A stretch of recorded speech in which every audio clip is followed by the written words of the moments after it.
Мултихум. Здравейте! Аз съм Ева от Енергийна агенция Пловдив.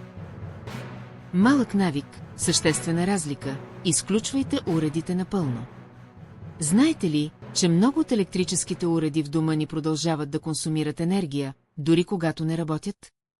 Това се нарича режим на готовност, стандбай, но всъщност е истински енергиен вампир.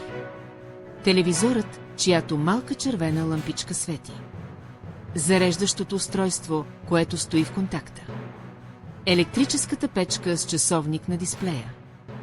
Всичките тихо изсмукват ток, докато си мислим, че са изключени. Енергийните вампири повишават с до 10% сметката ни за ток. Заявете консултация за енергийни спестовници на линка в първи коментар подолу. Благодарим ви, че бяхте с нас. Водещ Ева.